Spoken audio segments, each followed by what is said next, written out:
you go. Well, good morning, everybody, and welcome to the Saturday morning live group of Alcoholics Anonymous. My name is Sandy Beach, and I'm an alcoholic. How you all doing this morning?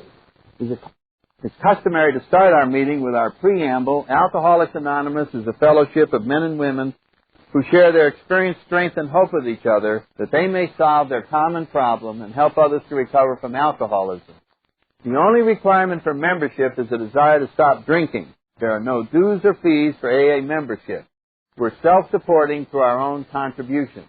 AA is not allied with any sect, denomination, politics, organization, or institution. Does not wish to engage in any controversy. Neither endorses nor opposes any causes. Our primary purpose is to stay sober and help other alcoholics to achieve sobriety. And if you're new, you'll hear this read at just about every single meeting that you go to, and it's a wonderful reminder of exactly what Alcoholics Anonymous is and what everybody here this morning is doing. And by last count, at 250 other AA meetings every single day in the Washington, D.C. area. So there are a lot of meetings and a lot of people doing what we're doing here this morning. And it won't take you too long to figure out that what happens is somehow we're able to do something as a group that we wouldn't be able to do on our own. That's what happens in AA. You leave us alone, every one of us out there was a failure as far as our lives and our sobriety was concerned. You stick all these failures in one room, and instead of the police arriving, like you'd think, this miracle happens where everybody stays sober and happy. And somehow we're able to help each other, and we all win. And so you become part of a meeting and part of a group, and when the group succeeds, you just go right along with it. And that's the great miracle of AA, so keep coming back. And I think the other meetings all do the steps 3 at a time each week. They just sort of condense them and go through them every month. You go through all 12 steps. And over here, we go through them 1 at a time. We're on step 3 this morning. And then at the end of 12 weeks, we finish the 12 steps, and we have 1 week on the traditions of AA, and then 2 weeks on the history of AA and how this incredible organization got started. It's a fantastic story. And then we start back through again. So we're on step 3 this morning. And for those of you that are new, let me just make a few comments before I get to step 3. Made a decision to turn our will and our lives over to the care of God as we understood Him. That's what step 3 is. First of all, the steps of AA. Let me just say that the 12 steps of AA, that's what the program is. That's AA. Let me say, what is AA? It's the 12 steps. Now, we have meetings, we have sponsors, we have all the other things that go on in AA, but that's sort of the atmosphere. That's the support system around the 12 steps.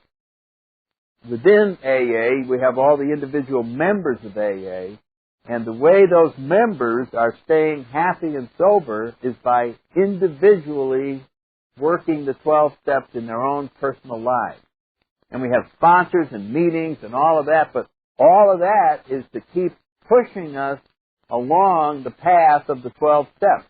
Because on our own, we would keep coming up with other answers. I mean, that's what human beings do. And as a matter of fact, the literature talks about that this morning. Our egos want to take over. I mean, we didn't want to come to AA because we could get sober by ourselves. I mean, our minds just keep telling us, and they will keep telling us all the way through our sobriety. Well, now, this is a problem that the steps don't apply to. And I'm going to have to get in and handle this one alone. And I'm going to handle this one with my brain. And I'm going to figure it out. And then we're going to get all overpowered and confused and go to a meeting, and somebody's going to say, well, have you tried the steps on it? No, I didn't, because I could tell that the steps didn't apply, and I was going to have to use my willpower and my brilliant brain. But it didn't work too well, and I feel like taking a drink. And they go, well, come on to the meeting, and we'll get you back on the steps, and then you can take a look at how the problem looks. So we come back and we get reminded of what the solution is.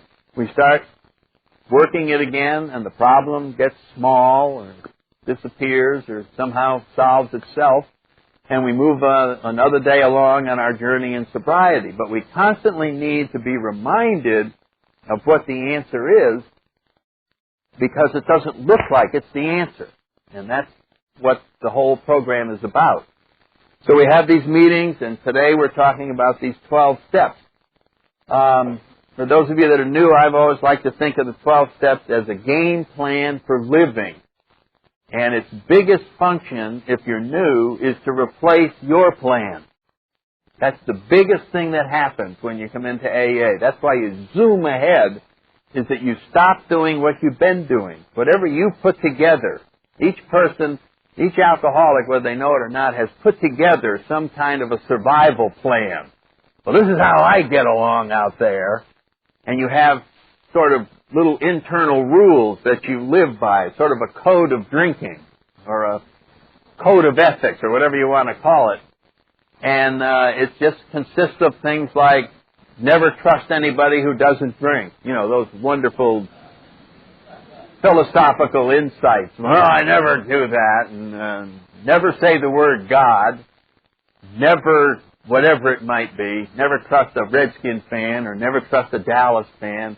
And always do this. And don't share problems. People will get their nose in your business. I mean, you put together a whole, your ideas about how to get along in this world, and it's loosely called your philosophy or your plan for living. And the 12 steps are another plan for living. And when you come here, what AA tries to suggest is that you get rid of your plan and follow this plan without discussing the merits of it, without trying to analyze either plan. What AA is very result-oriented. And what we do is we have meetings. And we bring you to the meetings, and we have speakers and discussion meetings. We got sober alcoholics, and you saw their hands up this morning, all the way from 40-plus years to 6 weeks, or 1 week, all the way up in the back. So you get to look at the product of the 12 steps. And so you see the results of this plan for living. That's what AA is. It's just a live example for you to look at. You know, now there's a lady with 5 years. Now there's a guy with 2 years. And you listen to what they say, and you look at the way they are, and you see the results of it. And all that we're suggesting is compare those results with you. And let's look at you when you arrive here. And you are the result of your plan for living. And what we're saying is, based on one casual look at you, not too many people are going to buy into your plan. You follow what I'm saying? You're not going to be able to sell your plan for living to too many people if you let them see you. Because you don't look too good. And you're wearing a wristband. I remember when I first got here, I was an outpatient from the nut ward across the street in Navy Bethesda. I had 6 months of sobriety. I'm still wearing that damn thing because I was an outpatient. I'm speaking at meetings. You know, my sponsor made me start talking when I had 3 months, and I'd be yapping away, and people would come up afterwards and they'd go, "It's hard to listen to anybody wearing a wristband." You know what I mean? So no matter how good your package sounds, the results aren't there. And so people, so that's what we're saying. We're saying if you're here, you didn't get here on a roll. People don't come to AA because things are really going good. They come here as a last resort. I mean, and so let's face it, if you're an alcoholic, life has not been good. And what has been wrong has been not only the chemical alcohol, but our own set of ideas about life. And so what's being suggested is, take that whole way that you live, all of the knowledge that you have, and put it over here, leave it there, and try this plan for living, and your job is to compare the results. You're still in charge. You're in charge of judging how well this works compared to your plan. But totally give up your plan in order to try this. And that's what the steps are. It's the big thing that happens is you stop doing it the way you were doing it. And so what the 12 and 12 says is that our Our steps are a group of principles, spiritual in nature, which if practiced as a way of life will do two things. Get rid of the obsession to drink. And you've got to get rid of the obsession, thinking about drinking all the time.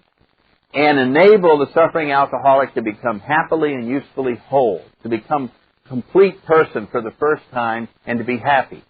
And so I was told when I came in, and I tell people this all the time, if you're in AA, you've been in AA any period of time, and you're not reasonably happy, you're doing it wrong. You're just doing it wrong. And that sounds like a pretty heavy-duty statement. What do you mean? I got health problems, and I just got fired, my wife just left, my husband just left me. Everybody has all that kind of stuff that goes on in their lives. But we find a way to be reasonably happy while all that's going on, whether it's good or bad, and that's what the power of these 12 steps are. So what we're saying is it's possible to get happy no matter what the circumstances are. And the last people in the world who ought to doubt that are alcoholics. Because that's what we did before we got here. Does anybody remember that it was possible to get happy no matter what the circumstances were? Does anybody remember? You just walk into the bar, you got anything back there if you're not happy? Oh, you do? Could I have some? Boom, boom. There you are. Happy, just sitting there, and all of a sudden everything's fine. And why is it fine? Because we got the power into our system of alcohol to cause us to take a look at everything and just say, from where I'm sitting right here, it looks fine.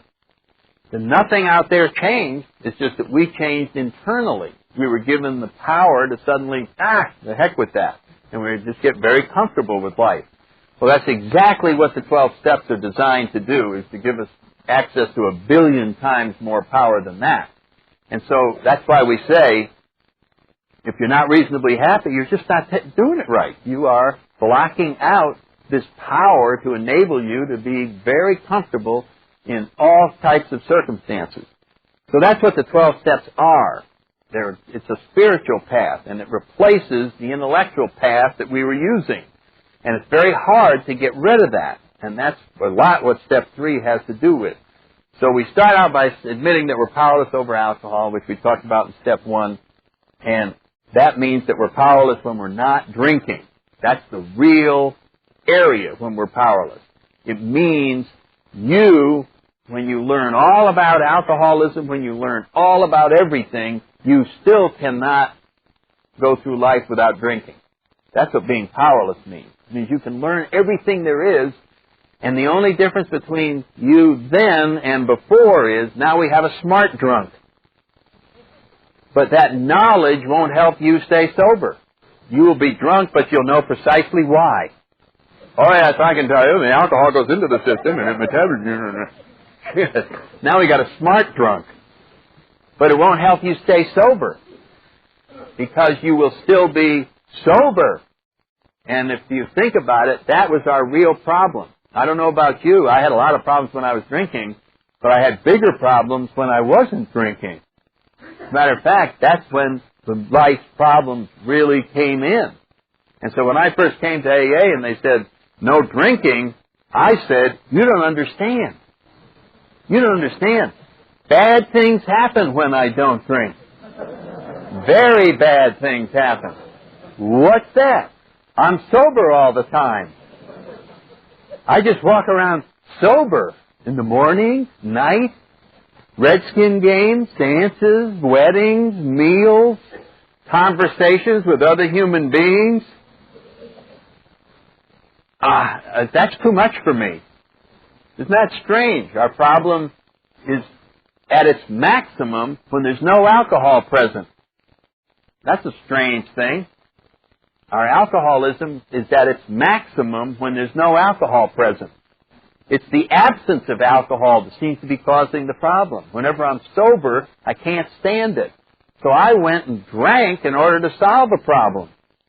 Alcohol's getting a bad rap. We thought that we blamed all our problems on alcohol, and the truth was, alcohol was answering the problems. The problems were, I was uncomfortable as a human being, and I needed something beyond myself in order to feel comfortable in this planet. And I got comfortable through alcohol. And it turns out other people don't get comfortable through alcohol. For the non-alcoholics, alcohol doesn't answer any problem. They just like it. But they don't look at it as a solution to life. That's why we're alcoholics. Alcohol does something uniquely special for us. It solves our problems for us. And it makes us feel complete, and we fit in with other human beings. And that's why it's so difficult to not drink, because it was such a powerful answer. So we're left with being powerless over ever taking that first drink, and we need something to help us with that, and that's exactly what this program is. It is a spiritual power that is going to enable us to not drink and to be happy with not drinking. Some people can do it through willpower. They just don't drink, and they grit their teeth, and they just walk around. You say, "How you doing?" "I'm not drinking." And you can just see the neck muscles. And you say, "Well, could we have a little conversation?" "I can't talk and not drink at the same time. I have to just not drink." And it's a tremendous sacrifice and takes every bit of effort that we have. But it's possible. You talk to people, I've seen people that did it for years. That's a heck of a way to live. What happens in here is we're given freedom from that. And I'll tell you what happens, sort of the end of the story, if you're new. We never figure out your alcoholism. We never answer the question, why am I an alcoholic? We never learn hardly anything about that. We just work some steps that appear to have no relevance whatsoever, and all of a sudden, a miracle happens, and we forget to worry about drinking. Now think about that. You forget to worry about drinking. Can you imagine that in your wildest dreams, if you're new? That you would go through an entire week where you forgot to think once about drinking?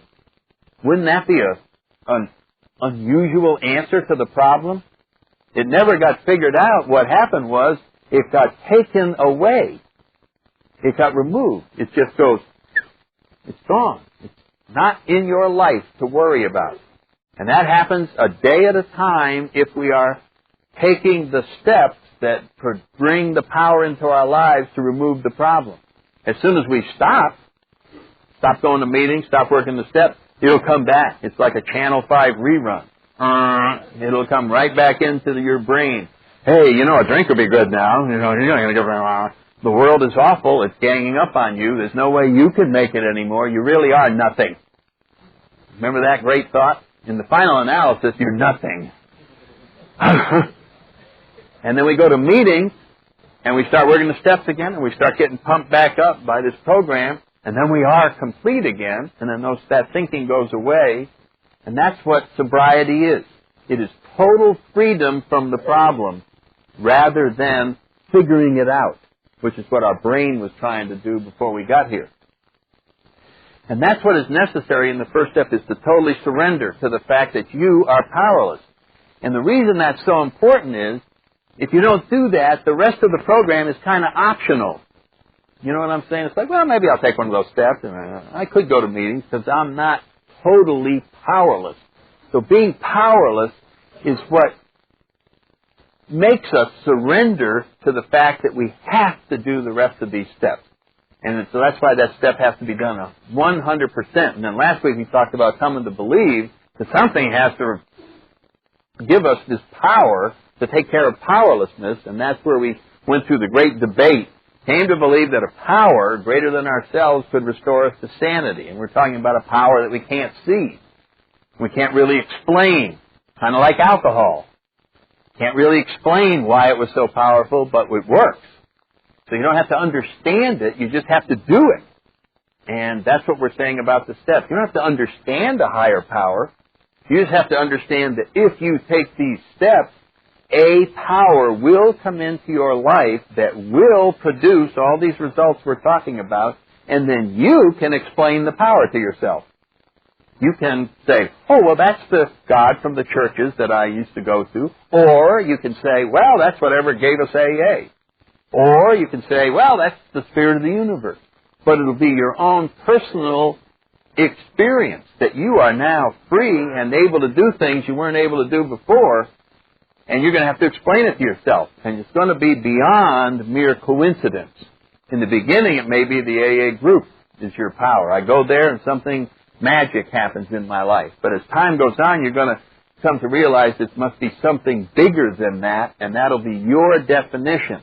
So we come to believe in this power, and it becomes a very personal relationship. So AA doesn't have a definition of God. We don't try to prove the existence of God. What we specialize in is convincing you of the need for God. That's our specialty, is to show you that unless there is a higher power, you're dead. That's all we say. Oh, you're an alcoholic? Unless you can find a higher power, forget it. We'll come to your funeral and all of that, but there isn't an alternative. We don't know of any alternative. So what you have to do in step 2 is change your mind about a higher power. Change my mind? Why don't you ask me to do something easy? Changing our mind is very difficult for alcoholics. Whoa, is that difficult? We want to call a press conference. Call the family in. Well, I'm about to change my mind. Huge event. Anybody relate to that? I know I do. It's just change my mind. In order to change your mind, guess what you have to do? You have to admit you're wrong. And I never do that. But you look bad when you say, I'm wrong. And so we really struggle with that thing, but that's a very necessary process. And step 2 is to change our mind, all those old ideas we had about a higher power. And having done that, we then make a decision to turn our will and our lives over to the care of this higher power, of God as we understood Him. Huge decision, made a decision to turn our will and our lives over. I mean, when you start to think about this, I'm going to turn my life over. How in God's name am I going to turn my life over? I mean, it's just monumental. And, of course, we try it for about an hour, some Saturday afternoon. Okay, I guess I'll go turn it over. And so you go up in the bedroom or wherever your turning it over room is. And I guess we're up there and turn it over. And you screw around for about an hour. Nothing happens. You don't want to tell anybody that nothing happens, so you fake it. Well, it felt great to turn it over. You know what I do? I just turn it over. But deep down inside you go, I don't know what the hell I'm talking about. I'm just walking around saying turn it over, because that's what they say in AA, and I want to look good. But nothing happens. Well, that's right. There's no way to just walk up there and turn it over. So what Bill writes in the 12 and 12 is, nobody can just go turn it over, but what we can do is make a beginning. We can make a decision that this is what I'm going to try and do. That is what my goal is to get out of the driver's seat and attempt to no longer be willfully guided through life. And we find that our problem was self-centeredness. If you read any of our literature, and if you really get honest with yourself, we find out that we're extremely self-centered human beings. And as such, we just see that we have a view of the world and how it ought to be, and if everybody could just listen and see that we really have everybody's best interest at heart, and we know how everything ought to be, that we could straighten everything out. And the problem is that when you operate from a self-centered perspective, see, none of us is the center of anything. But when we operate from that perspective, it becomes obvious to other people. That's where we're coming from. They see us as self-centered. In other words, a self-centered person, as we're growing up, we start seeing that if you really want to be able to control a little bit better, if you really want to be sort of accepted, people seem to like kindness. So learn how to act kind, and then you will be accepted more. People respond to when they see people acting kind. So look around and see what kind acts are. Oh, there's somebody giving money to somebody. Oh, here's somebody helping somebody with a chair. Oh, here's somebody saying nice things. That's what kindness is. So I'm going to learn a bunch of kind behavior, and then whenever I need to use it, I'll use it. So our only attempt at kindness was to get our own way. We were manipulating the world whenever we were kind. It wasn't coming from a loving sense at all. It was just learned behavior. And people saw through it. They always saw when we were trying to be generous, when we were trying to do whatever it was, they saw that we were self-centered and we were just doing this for our own ends. That none of it came from love. Because if you're self-centered, we're almost incapable of love. Because love isn't a commodity that I can generate on my own. It comes from a higher power. And in order to experience it and in order to be part of it, I have to be something other than self-centered. So self-centeredness, and Bill writes in the big book, we're like the actor on the stage trying to control everything and learning from feedback from other people. Well, what do they want? And then I can be that. And somehow, and it made it very hard to get along in the world, and we were always not trusted. And there was never a true, honest relationship between us and anything in the world, because we're always coming from a position of self-centeredness. So how do you become unself-centered? Think about it. How can you become unself-centered? Now, intellectually, if you're new, you're going to say, you know, he's right, I am self-centered, and I'm going to do something about that. That's what we say. I'm self-centered, and I'm going to fix self-centeredness today. I will be in charge of fixing self-centeredness. That sounds funny? We haven't moved anywhere. The self-centered person is now going to fix self-centeredness. How? So you think, well, what is the opposite of self-centered? And when you think about it, what is it? How do you become unself-centered? The answer is there has to be another center. And it's God-centered. And it turns out that's the real center. So any time we're operating, the real center of the universe is a higher power. The real center of everything is a higher power. And as soon as we operate from that perspective, then everything is in its true perspective. And we start looking around and seeing the world as it really is. And it turns out to be a great place. And it turns out that when we communicate from that perspective, people trust us. They see that we're being honest. They see that it's coming from genuine concern. And everything changes as soon as we go from self-centered to higher power-centered. And that's what this whole process is. So when we make a decision in the third step, well, you could almost change the words and say we decided to become unself-centered and become higher power-centered. We decided to turn our will and our lives over to the care of God. We understood Him. And so in the beginning, we get a glimpse of what this might be in that we turn our alcohol problem over to AA, to the meetings, to our sponsor, and we get wonderful results. So we already learned that turning something over benefits us immensely. But our brain takes over after that. Yes, I can see that with respect to alcohol, I want to turn that part of my life over to AA. But now you're suggesting that I turn everything else over? Oh, man, what the hell would happen to me? I'd be nothing. Bill writes in the 12 and 12, I'd be like the hole in the donut. You know what I mean? Who the hell would I be? I'd be nobody. Well, you see what your ego is screaming. Your ego is saying, hey, wait a minute. If you turned everything over, you'd have no ego, and I'd be gone. And wouldn't that be awful? And so there's a tremendous, our ego and our intellect just screams with rebellion at the idea of going out of existence. Like abolishing bureaucratic jobs. Hey man, I'm in favor of cutting the bureaucracy, but goddamn, don't cut me.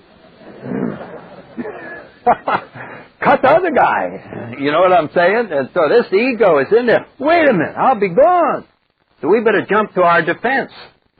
And we just put up all kinds of roadblocks against us. So this is not, number one, this is not going to be easy. No, this is definitely not going to be easy to turn our will, to get rid of our will, because that's who we are, is Mr. or Mrs. Willful. And to get rid of that, to change this entire perspective, is going to be so we start coming up with all kinds of arguments. Oh, wait a minute. I don't want to lose my independence. I want to be an individual. And we run into the second paradox of Alcoholics Anonymous right here in the third step. The first one being that in the first step that you win by surrendering. That's the first spiritual paradox. And the second one that comes along is in the third step when it says, you really want to be independent? Well, the total solution to becoming independent is to become entirely dependent on a higher power. That is how you become independent. Sounds like Mickey Mouse words there. The way to independence is to become totally dependent. But when we become totally dependent on a higher power, we get free from our emotions. We get free from being jerked around by our emotions. Because none of us are independent right now. I mean, when you get up in the morning and you decide to do something and your fear says, no, you can't do that. And then you say, well, I'm going to really be nice to those people. And then your envy and jealousy ends you up being mean to those people. And you have an agenda for the day, and lust says, no, let's not do that. Let's go do this. And we just are constantly being jerked around by forces other than our intellect that cause behavior that we later don't feel too good about. And it turns out that we were trying to live a moral life on our own. Now, I think we talked about this last week. We were trying to be spiritual, moral, we were trying to become something, but we wanted to achieve it on our own. Our ego said, whether we recognized it or not, hey, anybody can become a better person with God. I can make it without God. See you, God. And that's what our egos were saying. It says, you can become something totally on your own, and if you do, you'll be better than people who rely on a higher power. You see, it was almost an incredible desire to rise above other mere human beings. And we failed. I mean, it's a great theory, and it sounds good, and it feeds the ego wonderfully, but look at it. It doesn't work, not just with alcoholics. It doesn't work anywhere. I mean, Bill writes back in the 12 and 12, he's writing that in the 40s, and here's he said, look at society. This is the 1940s, he's saying. Look at society. Everybody is trying to assert their individual rights. And everybody is forming groups and subgroups and individuals and demanding what they want, and there is no harmony anywhere. That was in the 40s. And it just continues. We go down that road where we're trying to figure out who I am as an individual, and all the demands that the rest of the world adjust to me as an individual sounds wonderful, but it just produces lousy results. And we end up with just all kinds of frustrations. And here we find this thing saying, oh, well, see, you don't have to do that. You can be absolutely free and independent as an individual if you will become totally dependent on a higher power. Oh, and you're going to have to do that as alcoholics in order to stay sober. And the wonderful fringe benefit is we get everything else beyond sobriety as a result of having to do this in order to stay sober. So then our intellect says, well, I don't believe in this stuff. I don't believe you, how are you going to get through life? Well, look at all the things that we have bought into as we were going along that we never... See, our ego just doesn't want there to be a higher power. I remember when I was about 12 years old, I was in the Boy Scouts for 1 year. And I remember going to this Boy Scout meeting, and I think the third meeting I was there, the Scoutmaster said, well, today I'm going to show you something that you can use if you ever get lost in the woods and you're surviving. You only have 1 day's worth of food. And if you don't take the right way out, you're going to starve to death because you'll go walking off and it'll be hundreds of miles if you go the wrong way. And this thing is called a compass. And he passed out all the compasses to everybody. Remember that? And you open it up and everybody's looking at it and the needle's in there and it's bouncing around. He said, now, the way this works, there's this big rock up at the North Pole. And it has some incredible magnetic power in it.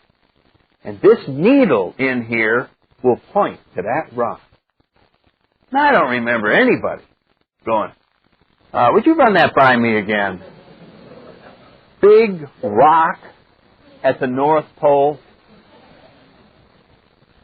Do we go up and check it out? Do we see the rock? I mean, do we get to look at... No, none of that. Just big rock, North Pole. I'll buy that. Put the compass in the pocket. My whole life depends on it. I'm going to starve to death. Hey, I got no problem. I got the compass. Big rock, North Pole. I'm out of here. I go. Right? I bought that. I bought that. It was no problem buying that. I just said, hey, big rock, North Pole. I'll turn my life over to the big rock at the North Pole. I got no problem with that. Later on, I got in the Marine Corps. I got into flight school. Now I'm going to be flying. And one day they said, hey, we're going to go flying to an airport that's in between two huge mountains, and it's totally covered with fog, clouds, impossible to see it. So we're going to fly in there? Oh, yeah. You don't have to worry. We have this invisible beacon coming through the clouds. There's a radio station on the ground. It sends up an invisible line through the air, and all you have to do is get in the airplane. You tune in that invisible line, and you can fly right between the mountains. If the line wasn't there, you're dead. Did I go through this whole process? Are you sure there's a line? I want to fly that line in good weather. And, whatever it was. I just said, you got a line? I'm there. Where's the line? I'm going down. Right between the mountains. No line, I'm dead. Do I care? No. Right down it. Come to AA, they said, hey, they got this higher power. It's called God. He'll guide you through life. Oh, give me a break. What do you think I am, a sucker? I'm going to buy into the preposterous notion that there's something that put this universe together that if I learn how to tie into will guide me through life. Oh, boy, I've heard some weird ideas before, but now there's our ego. Here's our ego. Because if there is such a thing, then I don't get to guide anymore. I don't get to be in charge anymore. So I'm going to resist this thing like the devil. But I got to look at results. This is where theory. So you got to just set aside your theory. Nobody's going to prove this in the sense that they prove it on a blackboard. Well, actually, at the beginning of the universe, your name was there. Therefore, in 1994, these forces.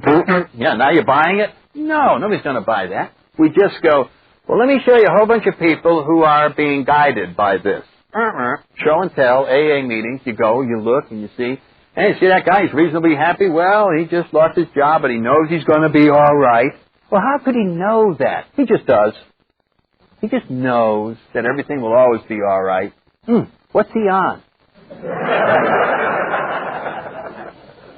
He's on the steps. He's on the steps. He's tied into something. So all of this is, and then we go, now, that's where they are. Now, you don't believe in this, right? Right, no, I'm not buying into that. I know, it shows. It's obvious you're not buying into that. You are still lost. You still have no navigation system. You are in the forest, and you are going to go get the food, and you are telling yourself, it's just over the next hill. You go over the next hill, it's not there. What do you think midlife crisis is all about? Keep going over hills. I know it's over the next hill. I can figure this out.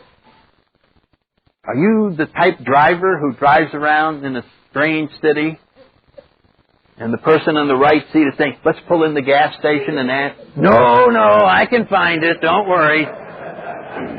I'm going to go there. That's human nature. Wanting to figure it out ourselves, to figure life out. I am convinced, and Bill writes about this, that intellect backed by willpower can solve life. And nobody's going to be able to prove or disprove that on the blackboard. We're just going to compare results. And you're going to say, well, how is your system working? You look like you're about to have a nervous breakdown. You sweat a lot. Your hands shake. You have no friends. You don't trust anybody. But you don't want to switch over to what these people are doing who seem reasonably happy.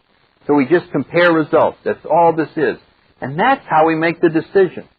Part of it is out of fear. Part of this decision to try and to turn our lives over comes about not intellectually, but it comes about because everything else we've tried fails. We finally surrender. That's part of it. And then the program of attraction. That's what AA is, the program of attraction. It's not a program of explaining or proving anything. It is a program of attraction. We just go, hey, you're here. This is where we are. If you want what we have, this is how you get there. You make a decision to turn your life over, to get out of the driver's seat to a higher power as you understand Him. That's what you must do. But then comes the interesting part. It is only, this is another one of these, it's not real paradox, but it's a real play on words. Ooh, 5 after. I'll stop in 3 minutes, promise. There's a sentence that says, there's no way you can stay sober alone. But you alone must do it. And there's no way that you can stay sober on willpower. No way can you stay sober on willpower. But the only way you do stay sober is through willpower. I mean, it sounds like we're talking out of both sides of our mouth, but here's the difference. We need our willpower. We've been given our willpower, which is our choice to do certain things. It takes willpower to go to a meeting. You could go to a movie.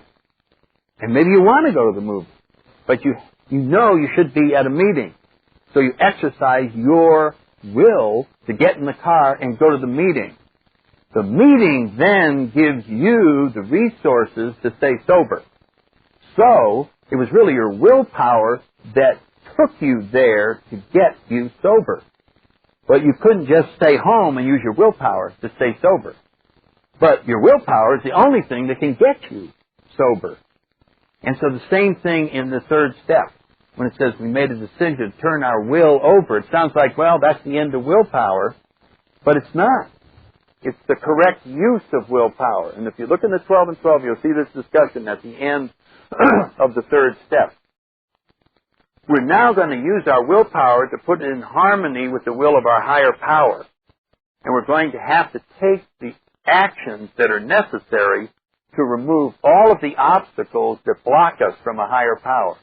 We can't just walk up and say, I'm turning it over, because there's too many things that are blocking us from allowing this to come in, which we're going to inventory, character defects, all cleaning up the wreckage of the past. All these things are in the way between us and a clear channel with a higher power. So the third step in the final analysis is a decision to do the rest of the program. That's really what it is. It is a decision that I really want to get in touch with this higher power, and I am going to go through a lot of pain and effort to get the job done, and I'm going to use my willpower in order to accomplish all of this. And so willpower is absolutely essential in working the program, but it's absolutely useless in using it to just stay sober. So it's one of those strange paradoxes. So the rest of the time that we're talking the program, with the inventory and character defects and all of that is being done in order to make the third step work, in order to actually have the third step. The big decision was to join up. This is where you sign on the dotted line. I'm in. I'm in. How do I accomplish all of this? And then the 12th step is the jackpot of the third step, having had a spiritual awakening as the result of these steps. Now it's turned over. And so you can see that this is the process of the steps. Sorry to run a little bit late. We're at the end of the time. We have a wonderful way to wrap this meeting up with anybody who would care to join in. Who art in heaven, hallowed be thy name. Thy kingdom come, thy will be done, on earth as it is in heaven. Give us this day our daily bread, and forgive us our trespasses, as we forgive those who trespass against us. And lead us not into temptation, but deliver us from evil. For thine is the kingdom, the power, and the glory, forever and ever. Amen. Coming back. It works if you work it.